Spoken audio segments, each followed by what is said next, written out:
Oh, why didn't I listen to my mom and wear a helmet? It's really hard to describe how pretty it is up here. I'm really happy that I've got my camera. We're just off the road. We're not that far, and there's this tiny little waterfall up here. And it just keeps going and going and going. And these rocks are just imposing. So let me get up a little bit closer. If you're having a bad day, you gotta come to some place like this. It'll make you feel happy. Here we go.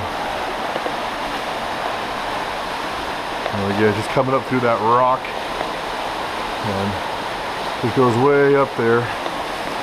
And you can see the moisture just coming out of the stone here. And the air is nice and clean. It's nice and cool.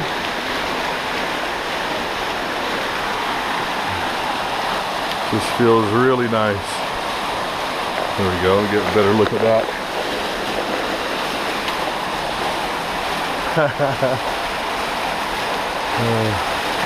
That's just gorgeous. Just up in here. I love stuff like this. It makes me happy.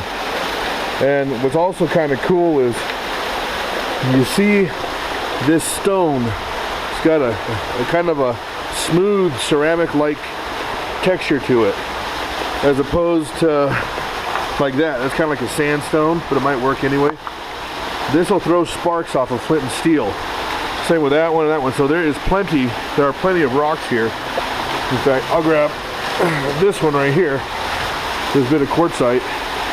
I bet you we'll throw some nice sparks off of that. See if we can improvise some charred material and get an ember going. But again, if you're feeling unhappy, just imagine yourself here. So stinking cool. It's a shame you have to look at it on a tiny computer monitor, but it is just gorgeous. So, anyways, we'll be right back with you, and try to do something with some Flint and Steel. Over here, we've got some charcoal and a grasshopper, or he doesn't help us out.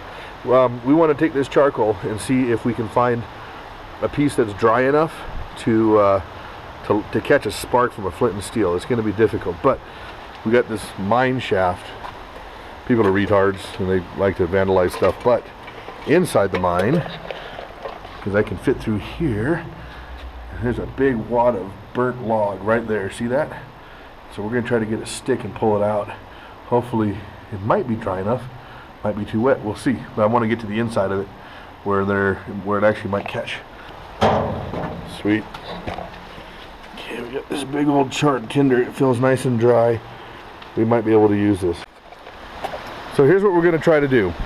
It has been raining in the canyon, as you can see. I mean, look, this rock's got water all over it. It's been raining up here literally within the past hour, and we managed to find this bit of burnt wood. And let me get my flint striker off.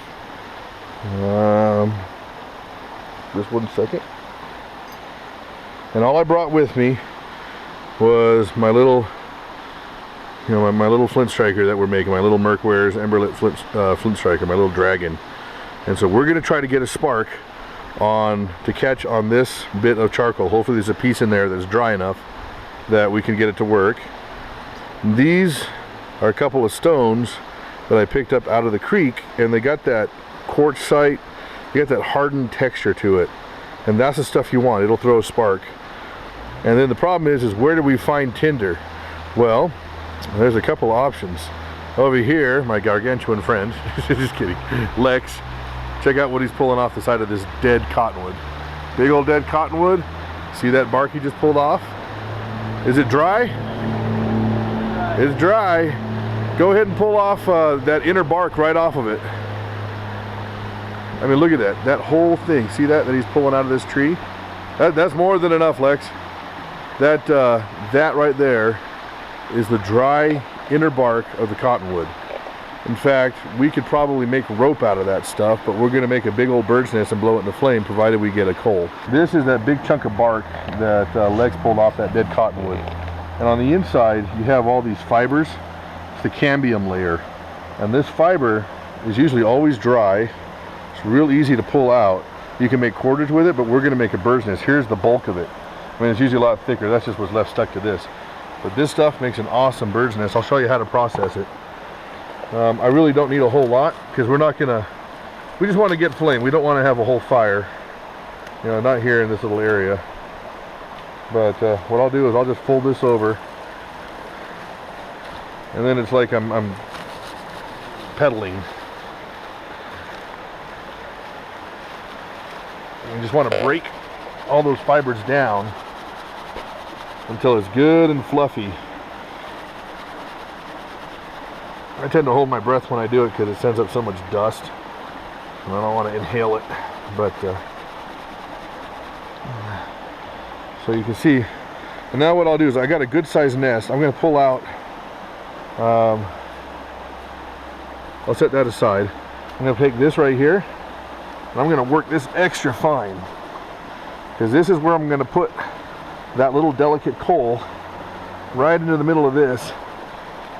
And this is what I really want to catch it. And if this catches it, then it'll produce enough heat for the rest of the tinder pile to go up. See how it's getting that real nice fine consistency?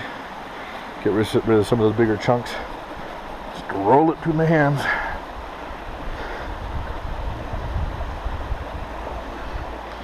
There we go. So that's that real nice, almost cottony consistency. And you can see all the dust. That's why I don't like to breathe it in. But I'll take this nest,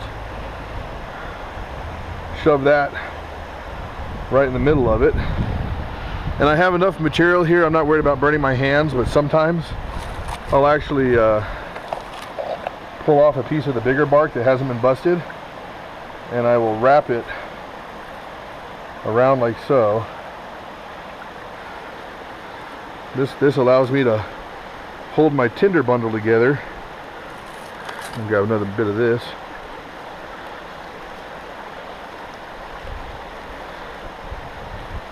I mean, you know, you might as well do it right. I just tuck that in there to hold it. And there we go. So now I got a match. See, I got something to hold it by. And then that spot has got the finest amount of tinder in there, so I can put that coal right in that little spot, gently cover it over, and then just blow it into flame without burning my hands. So don't need any more of this. Tuck it under that rock. It might be a useful laser. And I will set this right there. Now for the fun part. Okay. This may or may not work, and there's a good chance we're going to have multiple takes until we get it to work, so that you're not bored watching us. But this is just some old burnt wood, and it feels right. It feels nice and squishy here. And so you see this piece? It's dry, it's fresh.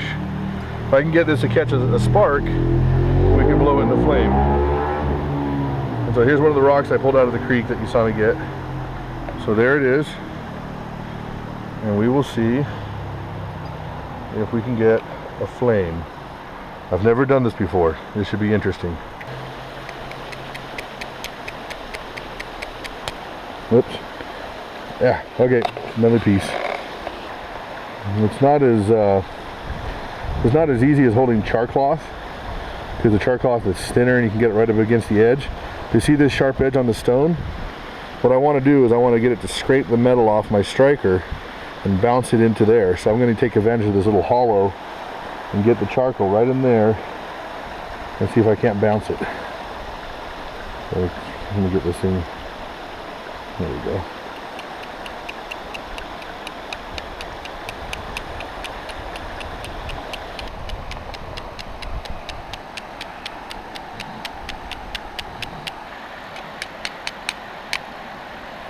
Not scattering it all over the place.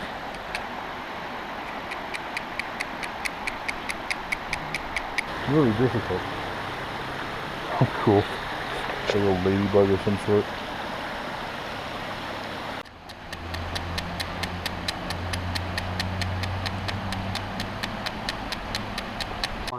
Well, I haven't had any luck getting this to light with a flint and steel. It's just really hard to hold. I've seen it done. I know it can be done, but I'm going to show you what you can do with a little bit of ferro rod. Lit. There we go. Is it still lit? No, it went out. Hold on. That's interesting. It catches, it glows red for a moment, and then it goes out. So it could be that just whatever wood this is just isn't going to work. I mean, I'll try even.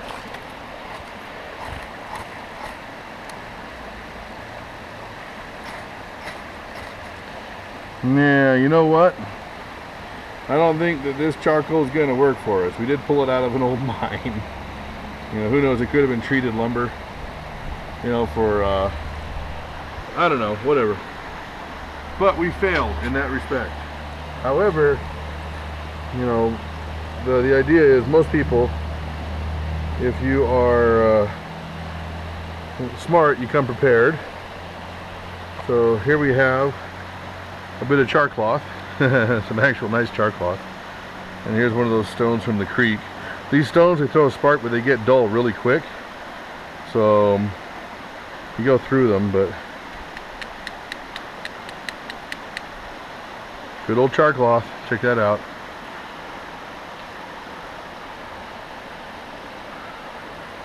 Get that out in there. There we go.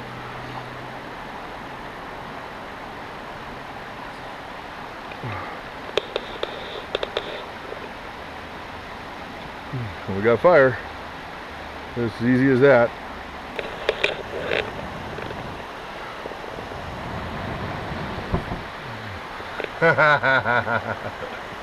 If you wonder why I don't have eyebrows in subsequent videos, it's because of this.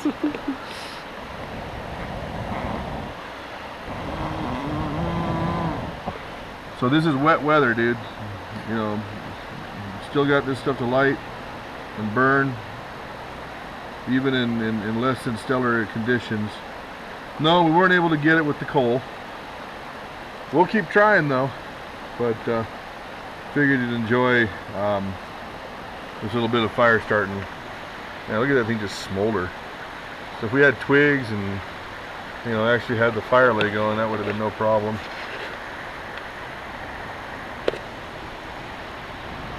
Gosh, that was hot. I love how it just blows up. Well, we'll get you guys on the next one. See you later. Welcome to Extreme Kayaking Miniature. We're gonna just drop right in it. We're gonna follow all the way down to the chute, and which is gonna be awesome. Yeah, you ready, dude? Yeah, let's go. Yeah, wow, whoa! He's going down the. Oh man, you got it. Oh, I gotta catch it. Let me get over there. Ah! He's coming. He's going down the chute. He's stuck. No, he's going. Okay. And oh no! Oh no! Looks like he wasn't wearing a helmet. He hit the rocks. Brain matter. Can't break his canoe. His canoes. There's his kayak stuff. There we go. Okay, so here, our kayaker should have listened to his mom. He didn't wear a helmet, and now he can only look to the left and he pisses himself.